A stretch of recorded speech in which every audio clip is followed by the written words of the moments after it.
Hey guys, thank you so much for joining us today. I'm Frankie. And I'm Alex. And together we are F&A Van Life. I feel like we're starting our podcast. If you guys have this is the show where every week we bring you news from the nomadic community or interviews with other nomads so you can know what it's really like to live life on the road. And we really know what it's like to live life on the road. So today we're actually going to be talking about Alaska to Panama. So a little while back, it was probably about 2-3 years now, is when we decided to make this trip. It was the most magical, amazing trip that actually wound up making this little one. But so, the title for this talk is Alaska to Panama, but what we didn't include is that it all happened without a real plan. We literally decided, well, we kind of knew what we wanted to do when we first got on the road in 2019. Yeah? We were going to do Alaska, we were going to do 71 mountains in a single season. Then we were going to shoot up to Alaska for the summer. Then we were going to drive all the way down to Panama, then come back up and be in Florida by Thanksgiving. So, 11 or 12 months to do that entire trip. We thought it was totally feasible because when you look at it on a map, you think, oh, that's not that many miles. We could do it. Yeah, it was very ambitious of us, to say the least. Once you get on the road, you realize, what it's actually like being out there and how long it actually takes to get different places. And that's not including the small breakdowns and things that you have along the way. So for us, when we were doing that 71 mountains, we realized this is a lifestyle that we wanted to do. It was also when COVID happened. So COVID shut down all the mountains and stopped our adventure. We were going to do 83 actually that season. And so it gave us an opportunity to really take a step back and think about exactly how we wanted to live this lifestyle and if the rig that we had was the proper one for us at the time. Because the one that we originally started with was a 2003 Sprinter that we bought for $3,000 and had a lot of issues that we fixed up, and we built a beautiful home in her, but we knew that there was going to be a matter of time before we started having issues. Before we go any further, is anybody in the audience looking to do like a big Pan-American highway trip? Do we have any planners in the midst? Yeah, maybe. A couple of you? Yeah, there's a few hands over here too as well. Guys, don't let anybody talk you out of it. Do it. It is the best adventure that you'll have in your life. It was definitely our best adventure. Mm-hmm. So after the mountains and we got shut down, we knew that we wanted to get to Alaska as quickly as possible, but we had a slight constraint of Canada not allowing Americans through. Yeah, so now I'm like an honorary Canadian. I have my permanent residency there, so I'd be able to get in now. But now every time I try to go to Canada, I get stopped at the border, and they ask me why I wasn't allowed in. And it's because of the Alaska trip. We had the proper paperwork, but just the situation we were in, we weren't allowed to get across. So we got pretty lucky. We started calling around, and we were trying to find a shipping company to ship us up there. So is anybody looking to do Alaska? Is that probably a couple more people? Yeah. Alaska is a number one on so many RVers' bucket list because it's an amazing destination, but you really have to plan it right. So there's only a small window of time every year that you can actually get to Alaska. So when we got denied at the border, we were like, oh shit. Our plan literally went out the window. So we started calling around. We got a shipping company called Tote, and they got on the phone with us, and we got their pricing. And Alex was like, hey, do you have a marketing department? And we're YouTubers, we're looking to make some content and they're like, we've been looking for YouTubers. So it was like a perfect opportunity for us. And we made a video for Tote. They shipped us up to Alaska, and it was 3 days the van was there. We saved 2,500, 2,700 miles to get up there. And beyond that, we created a really nice relationship with Tote. And so we really loved that adventure up there, like flying in and getting to see Anchorage for a little while before our van got there. And Tote was so happy with the video that they actually offered us later on to ship the van back for us. And we took them up on it. So it was a really great relationship that we built with them. And so Tote's an outstanding company. It is definitely cheaper to ship south than it is to ship north. So if it is something that you want to maybe possibly save some miles, something to think about. Okay? So when we were in Alaska, we ended up doing 66 days in the 51st state, and we went all over the place. We had some of our most amazing adventures in Alaska. A couple to note, we were camped up by a riverbed. There's so much wild camping in Alaska. We probably, we paid for a campground one night, I think, our entire 66 days in Alaska, because there's just so much boondocking. Yeah, and the reason why we actually paid for the parking is because when I put the van on the boat, I did not disconnect the battery bank system. And so when we got there, we were completely depleted, and I had a slightly loose connection on the DC to DC charger that I later found when we were at that campground. So it allowed us to be able to charge our battery bank up and get ourselves back on the road. But Alaska has some wild adventures there. Like, you are literally in the wild. Like, there's very few cities there. They're a great place to fuel up and get food and everything, but you are camping in the middle of very rural places, nature. It's absolutely gorgeous. We went on some wild adventures there. One of them being in Valdez, where we actually went kayaking through icebergs. And we actually have photos of the icebergs next to us, and they're just massive around us. And we went into this one area and back out, and the lady said to us, if you start to see any bubbles happen, get the heck out of there. The iceberg's about to flip. So just keep it in mind. They are dangerous adventures that you're going to go on, but be calculated when you're doing them. Ooh, another dangerous adventure we went on in Alaska. We were parked by a riverbed, and a man came over, and we ended up having a talk with him.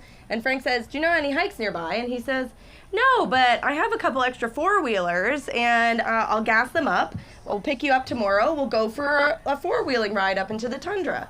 So I've never driven a four-wheeler before, and now I'm manning my own. I get like a 2-minute instructional of like gas, brake. I'm like, okay. So we go. As soon as we get out of the driveway, we're in like a rutted lane, and something grabs a hold of the bars, flips me sideways, and I run into a tree. Not like a minute out of the driveway. This is the beginning of an 8-hour four-wheeling adventure up through some like serious rocks. I fell off that thing like 5 times. I flipped it once. I was not wearing a helmet, which I highly recommend.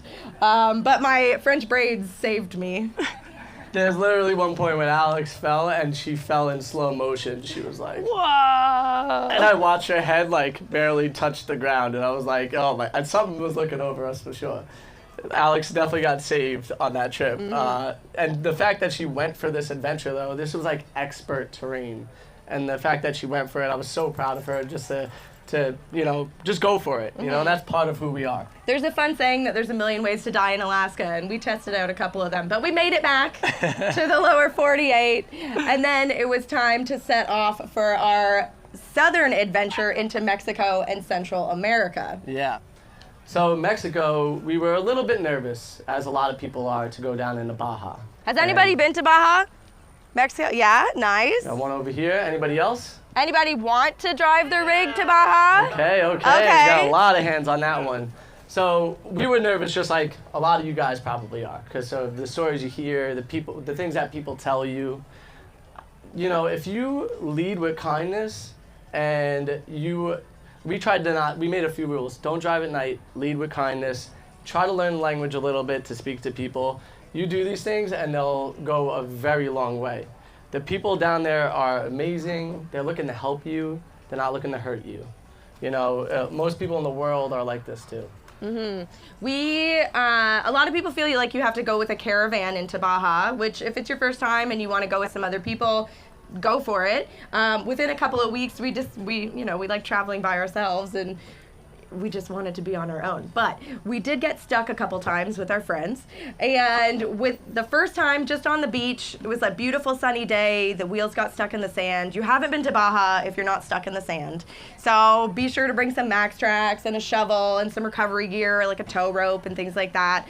But as soon as you get stuck, the locals are going to come out and help you. Yeah, in most places when you get stuck, you're not really going to have to worry about it. Like, you're going to get stuck, take your time, try to get out. Somebody's going to come and help you, like she said. But then there are cases where you park in a spot where the tide comes in 40 feet.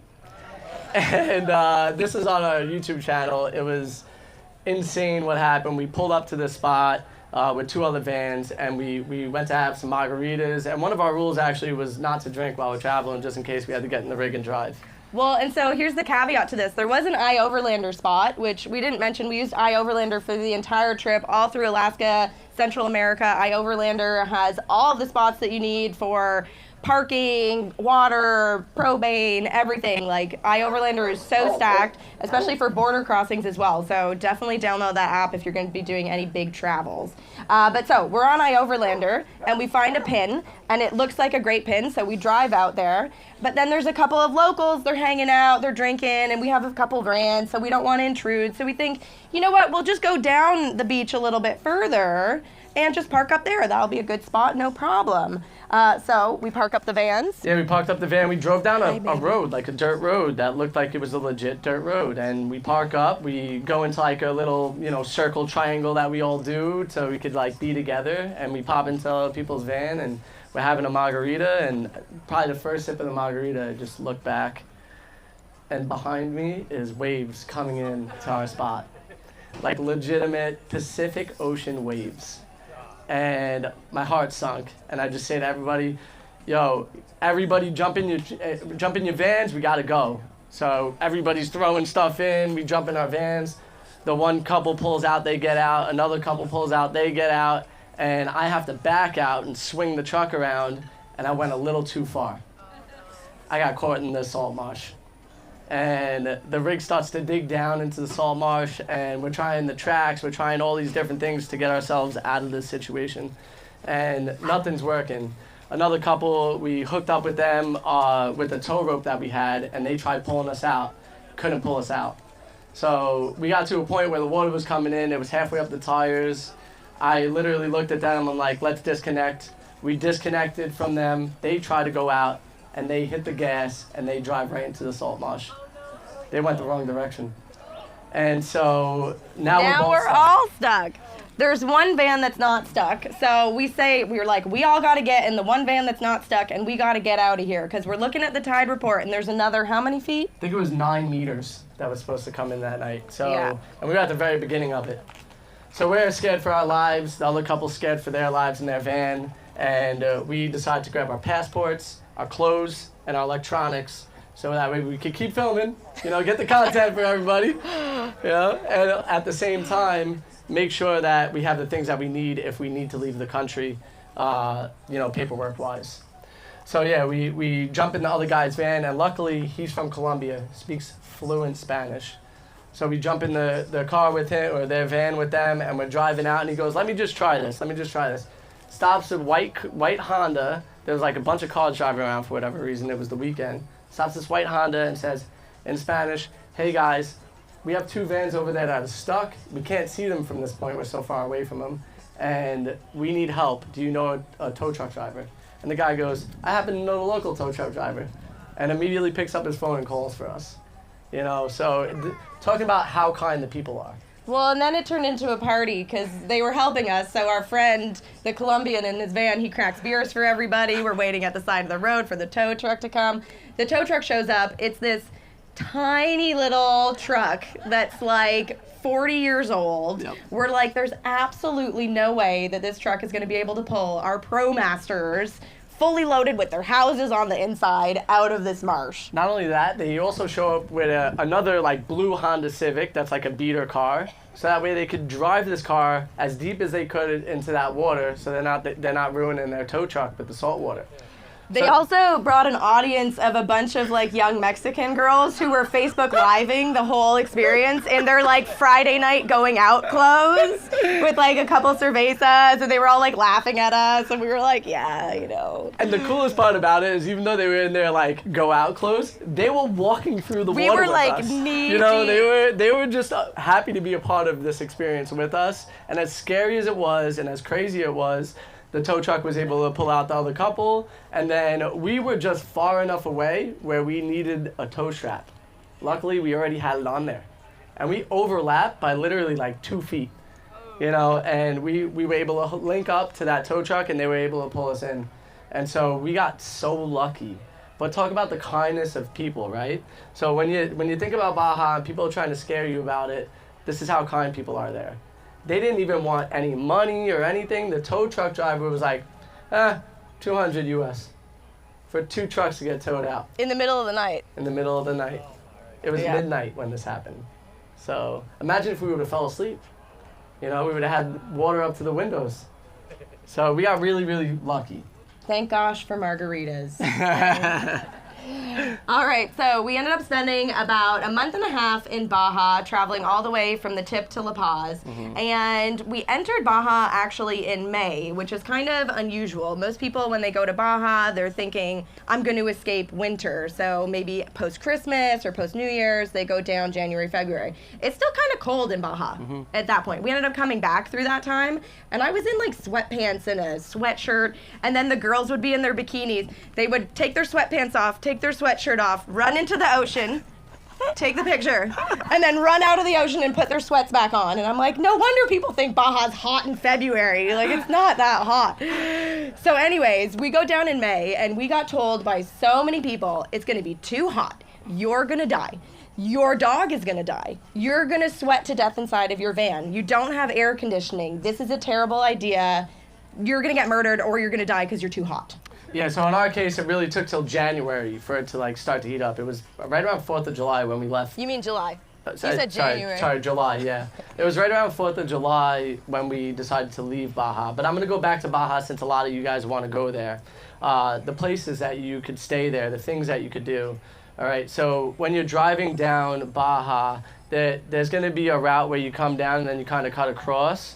When you're cutting across that route, there's a couple of different like wineries out there, and they're beautiful. And it's a little bit higher elevation, so it's a little bit cooler. You know, there's free places to park at the winery, and secure places. As you're cutting across and you start to get to the Bay of Conception, there's going to be amazing hot springs that are literally on Oceanside, and they're tide pool hot springs. So you'll literally be sitting in a tide pool with like fish swimming around you, and it's a hot spring. That was the most expensive campground we stayed at in Baja. I think it was like $20 a night. Most of the campgrounds are like $5 to $10 a night. And because, you know, it was our first time in Mexico, we were a little bit skittish. We were happy to pay the $5 to $10 a night to stay at a campground. They had the amenities. Most of the campgrounds also have the best views. So you're kind of like, whatever, for $5, $10, I'm happy to like support the local economy and get the great spot. I will say, when we were at that spot also, we did have Elefante come through. Oh, that was Elefante? So Elefante is like a wind that comes through. It's when the cold air and hot air mix, and you get like 70-mile-an-hour winds that just come out of nowhere. And when we were in our van, we were sitting there, and our windows were open because we were trying to get the nice fresh breeze at first. And next thing you know, we feel sand coming through our windows. And then Pelting us. And then we had the moon shade out, and it's going swap, swap, swap, swap, swap on the roof, and we're like, holy shit. Because we leave that thing up all the time, no problem. So Frank runs outside. I pop my head out of the hatch. I'm like holding on for dear life to the moon shade while Frank's trying to like disassemble it. We get it in. Oh my gosh, that wind. It was like 3 o'clock in the morning when this happened too. And the other thing you have to know about it is that the wind, it blows through and it's so hot, you're in like a dryer. Like it's the hottest wind ever. And then it like switches directions and it's cold. So you're like 1 second you're like hot as crap, and then the next second you're freezing cold, and then you're so hot, and then you're cold, and then you're hot, and you're cold. You're like, what is happening? But like on the scale of things of this happening, it happened once. No, it happened twice because it happened. So there was another night we were in the Bay of Los Angeles. Bay of Los Angeles. And these locals had started, we had a wonderful afternoon there. We went out paddleboarding, and a whale shark paddled with us. We were like, oh my God, and it was literally right next to our friend while we were paddleboarding in the water. Insane.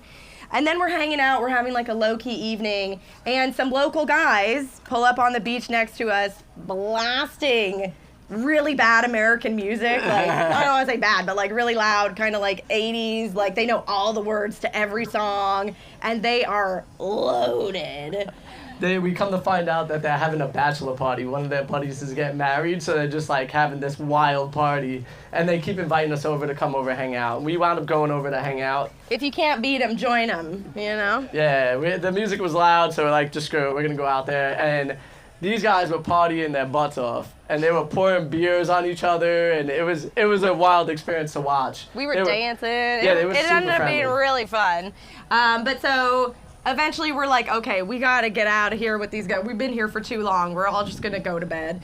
And they ended up leaving almost immediately afterwards because the winds picked up and literally like kicked them out of the campsite. Yeah, they ran out so fast that they left like some garbage and beer cans behind. We picked it up for them, and then they went on their way.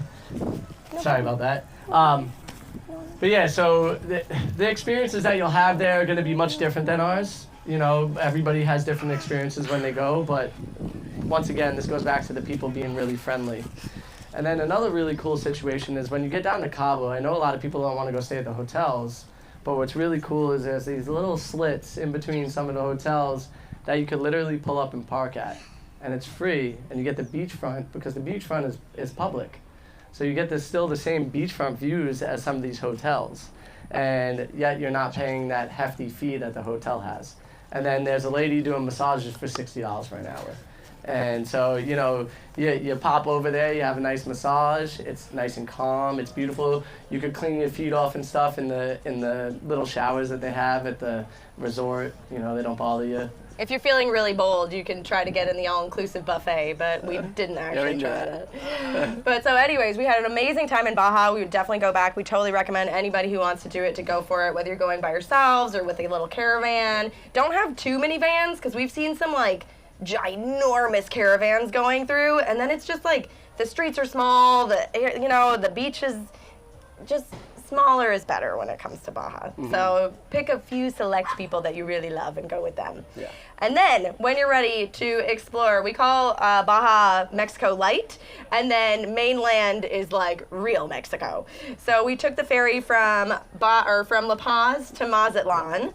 It's an overnight ferry. We took the truckers ferry because it was a little bit less expensive. You can sleep in your van, and we could also keep our dog with us the whole time. The other passenger ferry, you have to crate your dog, and then you can only see it once every 8 hours. It felt very strange that would be the case. So we went on the truckers ferry, made some good friends with some truckers, which was a fun experience. Did a full they give you a dinner ticket. So you go into the buffet line with all of these truckers. It's all dudes there's maybe 3 ladies on the whole boat. And you go in the buffet line, everybody's speaking Spanish. It's super fun, and you get your little meal, and you sit at the table with all the truckers, and you're sharing tortillas, and it was a fun experience. I think Spider-Man was blasting on the TV in Mexican or Spanish. Spanish, yeah. So anyways, we get to mainland Mexico, and now we're scared again. We're a little nervous. Because everyone was telling us Baja was scary, but now everyone's telling us mainland Mexico is actually scary. Baja wasn't really scary. Mainland Mexico is scary. This is when you have to be nervous. This is when you're going to die. This is when you're going to get murdered. This is when your dog's going to overheat. Yeah, so our first night on mainland, we were definitely a little bit nervous. So we were like, okay, we need to get out of the city as quickly as possible because cities are scary and dangerous. So we drive south as quickly as we can. And we end up in this little beach town. Called San Blas. Yeah. And quickly find out that San Blas is famous for their mosquitoes. So that was super fun. Yeah. But they did have probably the most amazing taco restaurant that we went to our entire trip. From the road, you could see the smoke coming out of the taco machine. Oh my God, she's soaking wet. She just poured the water all over herself. That's so good. Yeah, it's I could use that right now. Yeah, right. So we had these amazing tacos. Frank went surfing that day. He met a local guy who invited him to a little party that night. So we were like, okay, I had a little bit of a weird vibe. Frank was like, let's go. And here's the thing about all of our travels is usually we trust our gut. If we get to a spot and either of us have a weird feeling, we just leave. We don't talk. There's no argument. There's no whatever. It's if you don't feel good here, we're going. If I don't feel good here, we're going. That's how it is. And within about 10 minutes of going to the guy's house, we had that weird feeling. We're like, all right, it's time to go. Yeah, so he's telling us these weird stories about people in the town with machetes, and I don't know, it was very strange. And that, if you hang out with the wrong people, they'll kidnap everybody. And we're like, okay. Are we with the wrong people is what we thought immediately. And so we quickly get out of there, and we're like, oh, thank you for your hospitality. We leave. And then sure enough, we walk outside, and everybody has machetes. Because that's their job. Everybody has a machete in Mexico. It's not really that big of a deal. It's work tool. It's like somebody having like a hammer, or like a drill on their side. It's just they have a machete. So I'm sitting over here going like this. Alex, this side. Alex, go to this side. I'm putting it on the side opposite of the person walking over. We're like running back to the van. Yeah. And then in the morning we were like, you know what, maybe we were overreacting, but let's just get out of here just in case. Yeah. So the rest of the time we ended up kind of surfing the beach a little bit, and then there was a hurricane coming, so that's another thing you need to be aware of. It's just, checking your weather app and making sure that you know what's coming and what the forecast is. Frank paid extra for like a super fancy weather app. Yeah, I also wanted the weather app for some surfing while I was going down there. So for me, it made more sense to not only have it for hurricanes, but also have it for surfing. And one thing that we knew was going to happen, it was going to start to get really warm on the beaches, like 100+ degrees. And so we decided that we were going to head for the mountains. A lot of people don't realize that Mexico has really tall mountain ranges. And so when you go up to like Guadalajara and Guanajuato and Mexico City, you start to get almost up to 10,000 feet. And so these cities are actually really cool. They're about 80 degrees, 85 degrees during the day, and they get down to about 53 degrees overnight. So we didn't need an air conditioner at night. We would go explore during the day, make sure we had really great airflow for the whole situation. And Mexico happened to be one of our favorite places to travel. Just getting to see the culture, the different colors of the houses, the different type of adventures that we were actually able to go on just by people like bringing us around with them, We were in, you okay, baby? She just drank wrong. You okay? Drank it too fast? All right. She's good. So basically, one of the really cool things that wound up happening to us when we were there, we were in San Miguel Aldunde. I don't know if I'm saying that right. I probably butchered it. But we're camped out on the side of this park. And sure enough, this guy comes riding up next to us in a Jeep. And he's like, roll down your window. So I roll down my window. I'm like, I'm sorry, I'm not moving. I'm going to camp here tonight. And he's like, oh, no, not that. Here's my number. If you guys want a shower, I live right around the corner. You're welcome to come over and shower. And so we wound up asking TikTok, should we do this? What do you think TikTok said? No. TikTok was like, hell no, you're gonna get murdered. Yeah, you're gonna get murdered, or they're gonna have some secret filming material, and then your naked shower bodies are gonna be all over the internet, and you're like, I don't know, it seems unlikely.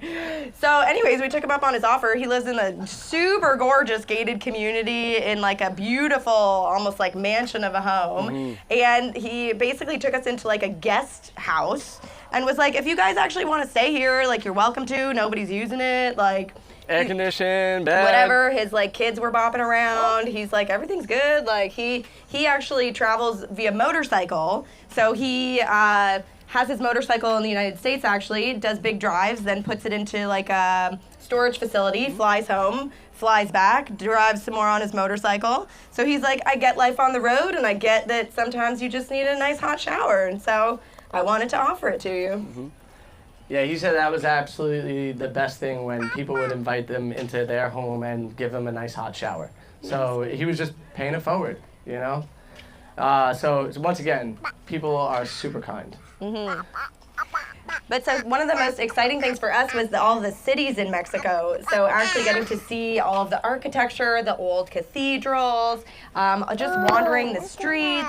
And you would think that the cities might be a little bit more dangerous, there's more people, but we would literally camp. We camped for 5 days in Mexico City on the side of the street for free.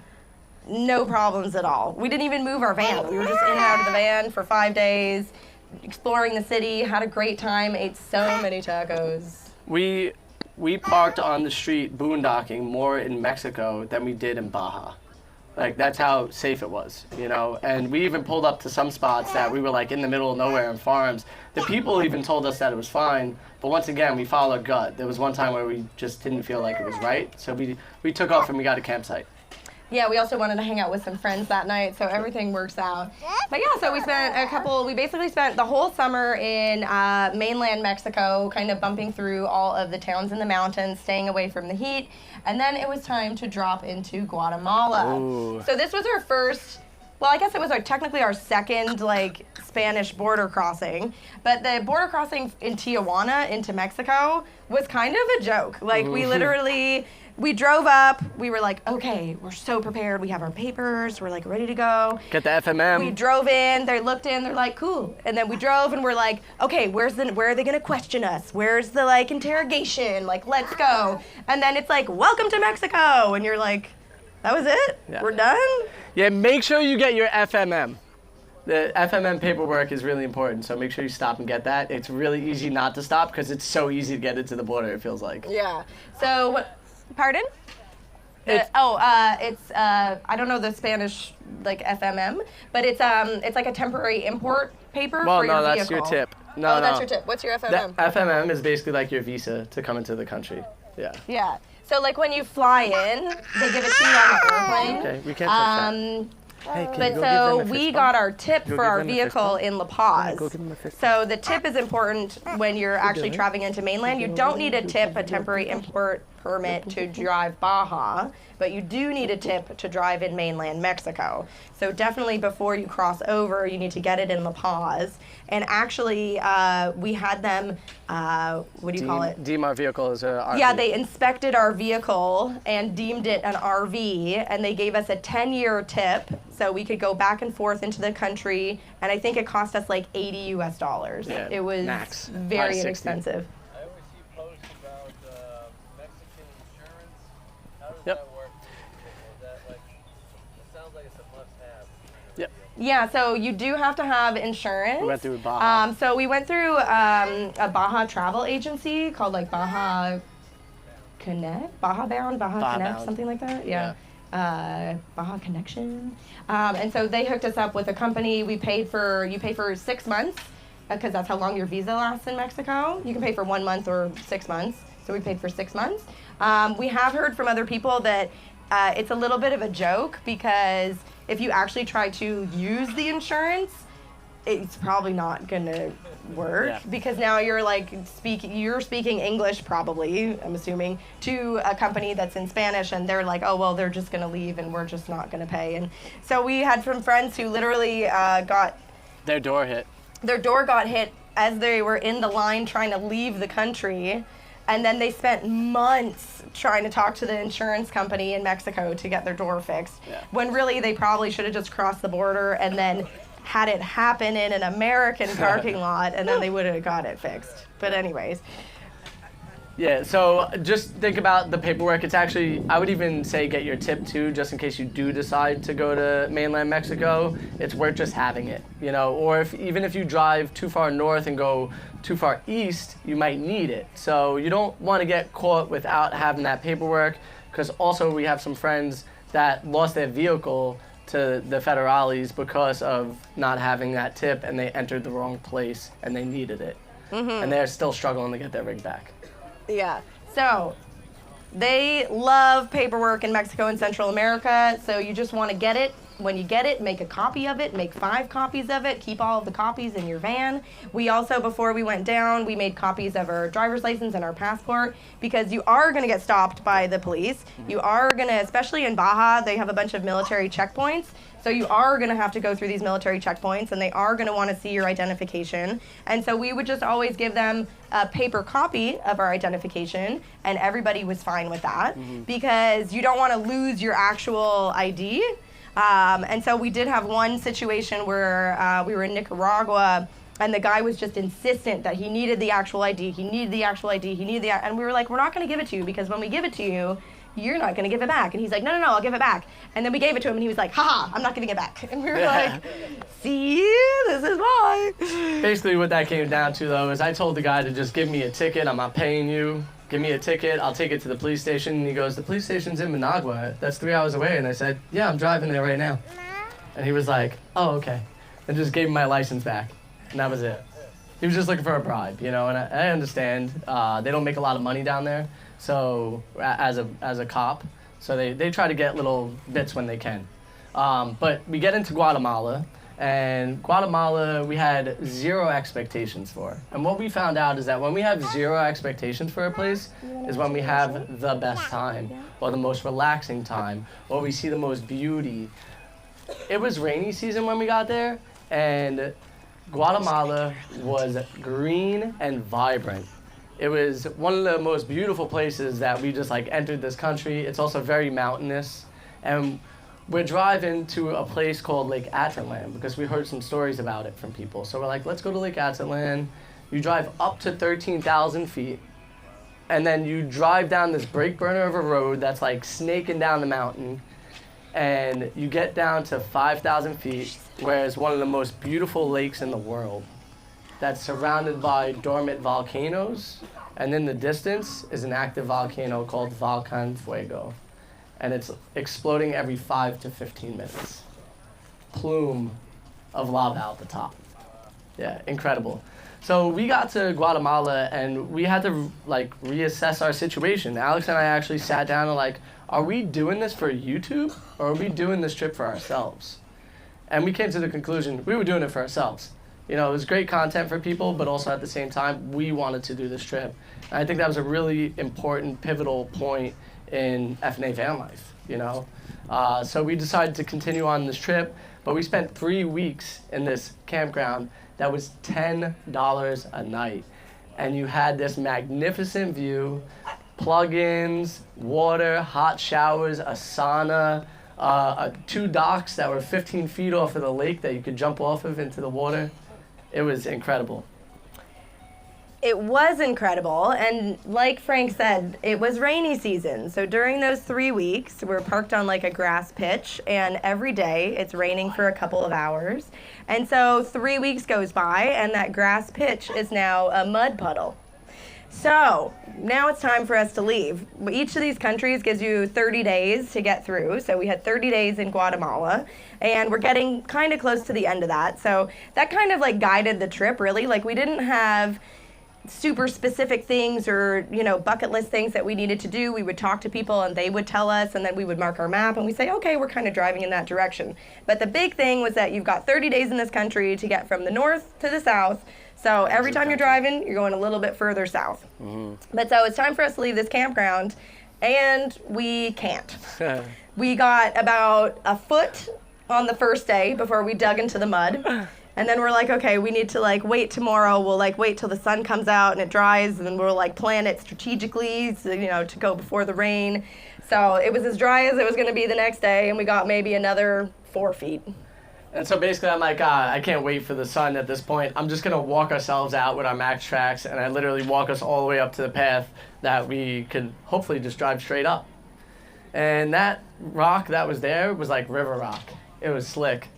We go to drive up it, and we start slipping every time, like 3/4 of the way up.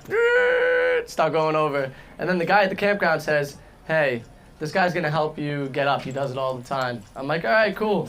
And as he's trying to guide me up, I realize he's putting me closer and closer to this wall that we're about to hit. And I wind up saying, you know what? 4 or 5 times, I'm done. We're literally an inch away from hitting this wall. And I'm like, this guy put me in a worse position than we were already in.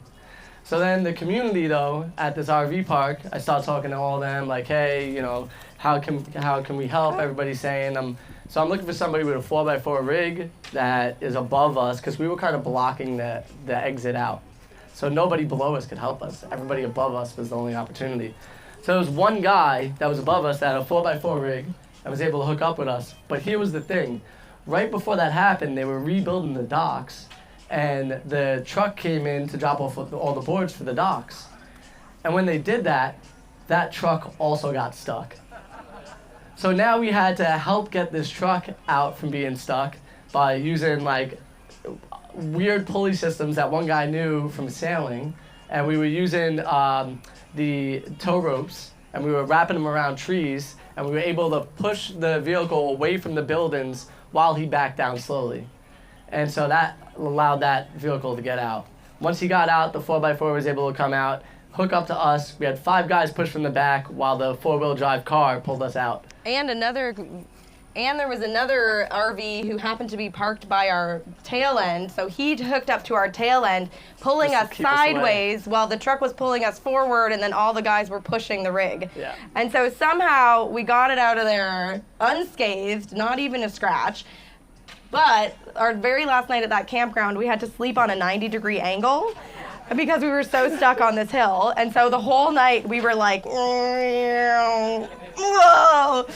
And then so to add insult to injury, the campground owner, I hadn't paid my final bill yet. We had like settled up the day before, and he gave me a number, and I went to town and got the cash. And then I came back and he said, oh, I need to update the bill because you slept here last night. And I said, Pierre, I did not sleep here last night. I had the worst sleep of my life, and we just spent the entire day getting a wood truck unstuck from your driveway. Yeah. I'm not paying that extra $10. I'm sorry. I'm going to fight you about this. And then he yelled at me a little bit, and then I left him a bad review. But actually, I'll be honest, I left him a very honest and fair review, more of a warning for other travelers that if it's rainy season and you don't have a 4x4, this might happen. Because when we got down there, we started hearing stories of other people who this had happened to, and so nobody had really told anybody yet, so I updated the listing. And all those other people hit that wall. They all had dents on the back of their cars, on the back of their rigs. So we were very fortunate that we left there unscathed. And then actually Paco happened to get sick right before this too, so we were pressed to get out of that spot to take Paco to a vet and get him the attention that he needed. And if you're looking to do any veterinary work, it was so inexpensive. We ended up going to 2 different vets multiple times. He spent like a couple days in the vet, like full day IV, all of this stuff. And we got the bill at the end of the day, and it was like $90. We were like, wow, this is amazing for like medicine and everything. And he was so well taken care of that we actually, on the way back, because we drove, down and then back, we went to that same vet on the way back to get his like regular checkup and paperwork and all of these things. So now we are heading into.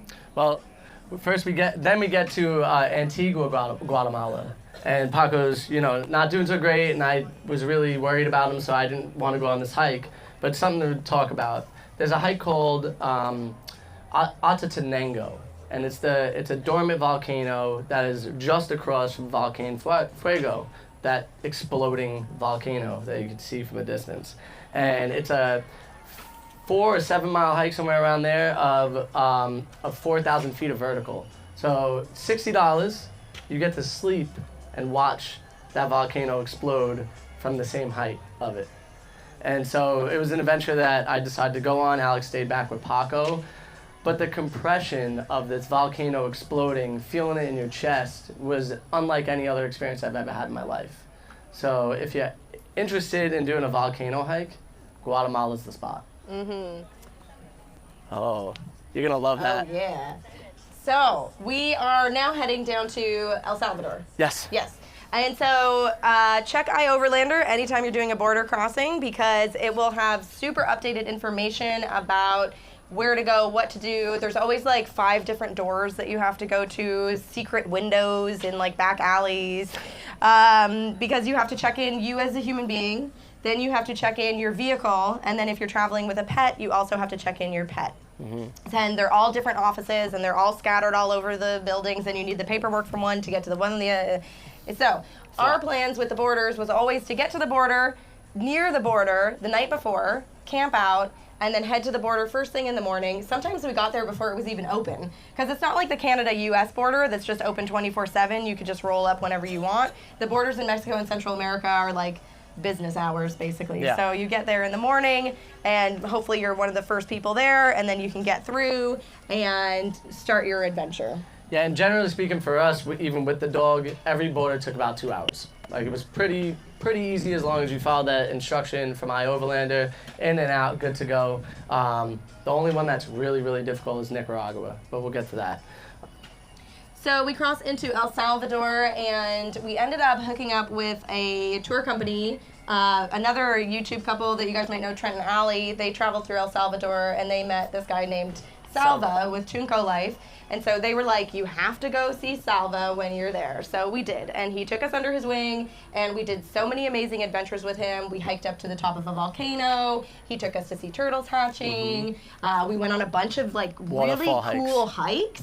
Like, you don't think, I didn't think of like hiking and slot canyons and all of these things when you think of Central America. Like I'm thinking more like beaches and surfing, but there's so much varied topography, and we had an amazing time in El Salvador.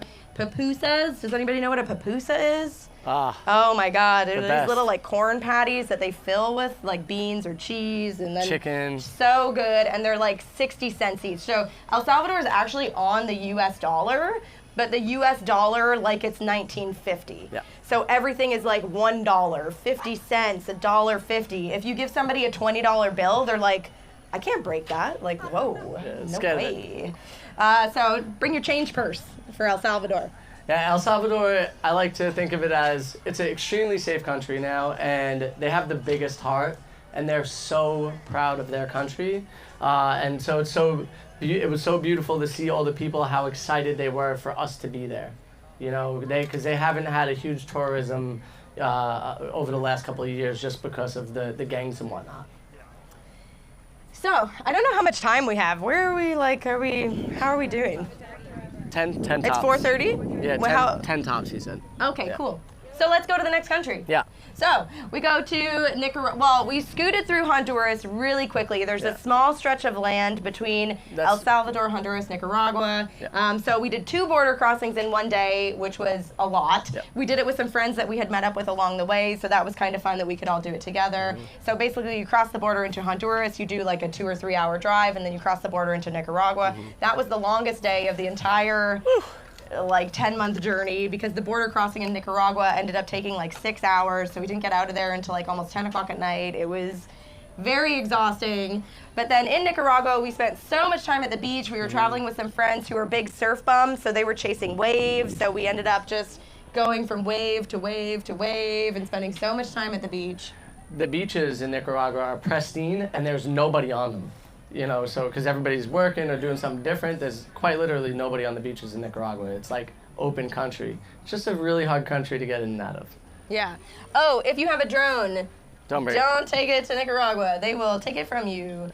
Also, they don't like walkie-talkies or binoculars, so do not bring those either. Yeah. But yeah, so we had an amazing time in Nicaragua. We met some friends there. We had some very good memories. Oh yeah. And then we crossed into Costa Rica, which ended up being kind of, I don't know, I loved Costa Rica, but it's I think the most westernized of all of the countries moving down through Central America, because it has such amazing tourism and has had for many, many years.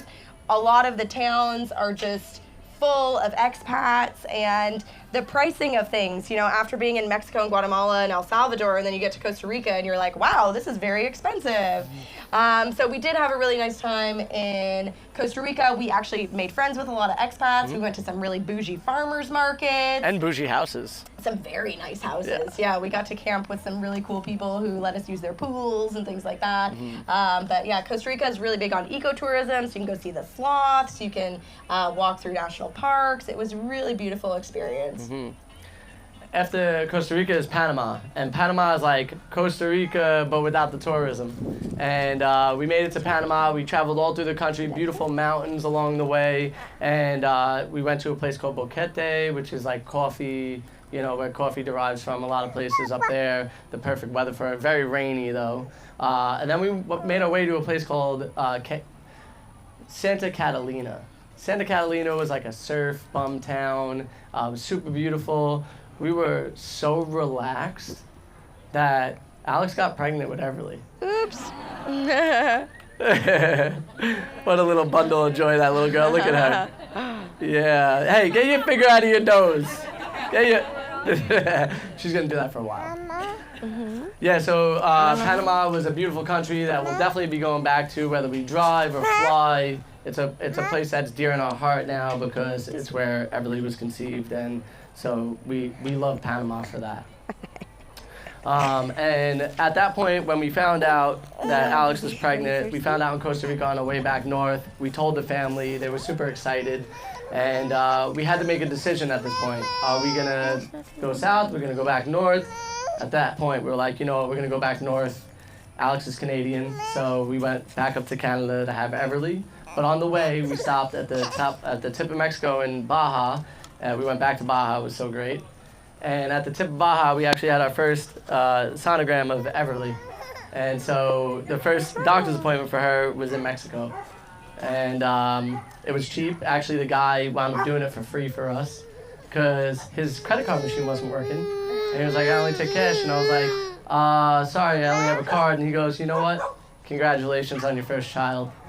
This is for free. Like, once again, the kindness of people, right? And I think that's what this whole story is really about.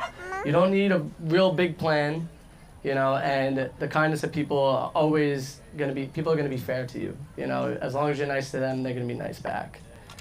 So thank you guys so much for being here tonight. And yeah, we're gonna have questions for you guys. I mean, you guys have questions for us. Okay, so yeah, in Alaska, I think it was 2021. Summer of 21. Yeah, 2021. Oh, we from May until basically It was September. the summer solstice. Oh yeah, we got there June 21st. Yeah. We got there June 21st, like for summer solstice, so it's the longest day of the year. Yep. Yeah, so we were there all of July We were and there August. for 66 days at that point. Yeah. Yeah, and we left because we had an opportunity that we couldn't pass up, and so that's the reason why we left. Yeah. Any other questions? Questions? Right here. This one's for Alex. Okay. Yo. What's wrong with loud 80s music? Ha ha ha ha ha. What's wrong with loud 80s music? Nothing.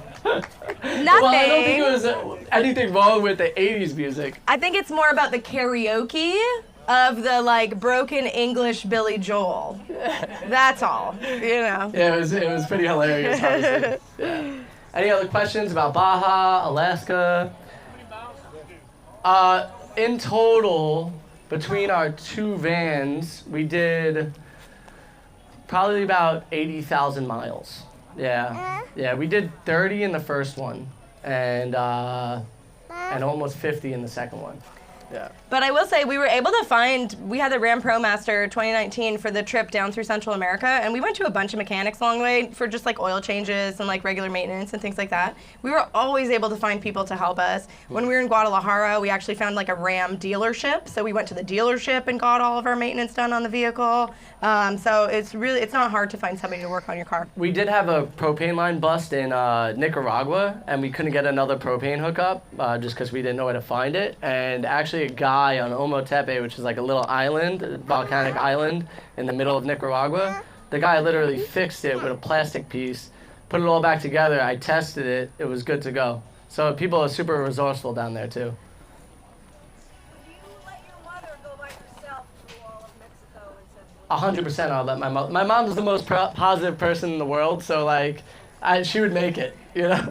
No offense, Sue, but I don't know if I would let your mom do it, but I would maybe let someone else's mom a little bit more streetwise, maybe. Yeah, my mom's from Brooklyn. She's She streetwise. is, Come but on. she's just like, she's a lovely woman. Yeah. Well, I'll say this. I would be more worried about her driving. Yeah. I just feel like you feel safe as an older woman going by yourself. Yeah. Well, so we would love to do it again with Everly. We wouldn't feel any problem doing that. We met a lot of women who were doing it solo traveling, younger women, older women. We met a girl who was doing it in the back of her car, just like going by herself. You make different decisions. Maybe you sleep at more campgrounds. We also started staying at hostels because you could pay to camp out front of a hostel, and then you kind of have the community of the hostel, which was really nice. And the hot shower normally. Yeah, for sure. So I would say if you're open to like meeting other travelers and then maybe you caravan for a bit, like you could definitely do it and feel secure doing it for sure. Back there? The paperwork for Paco, it was harder actually to find the stations where we had to do the paperwork than the paperwork for Paco. The one thing I would suggest if you do make it to Panama and you want to come back, the paperwork when you get to Panama has to say returning back to the US or Canada, whatever, return country you want to go to, because we did have an issue going north at Nicaragua. Because the paperwork the said paperwork said Costa Rica. You have to do it every time. Yeah. It's basically their passport. Yeah, it's their passport. So what we did actually in Mexico, we went to a vet in Mexico and they gave us a fake, we paid like $100. Can you take her? Yeah, I got it. No, you take it. They were like, we had his like, Okay. You she wanna was talk all on up the to date on microphone? his shots, but because Hey, we do you didn't wanna- have like do you one wanna talk on the code, I don't know if microphone? they were like just yanking wanna my speak chain on or the whatever. They were microphone? like, oh, we have to like, it has to be this code for this vaccine. So they made us basically a fake vaccine passport that had all of the vaccines on it that we would need. And then we just used that all the way down. Yeah. We did go to the vet in Guatemala, but then we didn't go to any more vets, because once you get into the C4, there's all these countries that are basically like one border. Yeah. And that will work for a bunch of the different countries. So yeah, just make sure that you get that information when you're traveling, and you could DM us if you need more information. And on the iOverlander, it'll say like how to do it for a dog. The very typical week, how many miles did you drive to try to get that and not was Yeah. So we actually slowed down a lot while we were doing the trip. We would drive for maybe 2 to 4 hours like a week, and then we would stop driving. Like the country gets so, Central America is so small. It's Ontario, Canada is 2 times larger than all of Central America. If that gives you an idea. Did you have to book the campgrounds in advance, or just go with them and they got Which one? the campgrounds? Did you have to book them in advance? Oh no, we didn't have to camp. We didn't have to book any of them in advance. Yeah.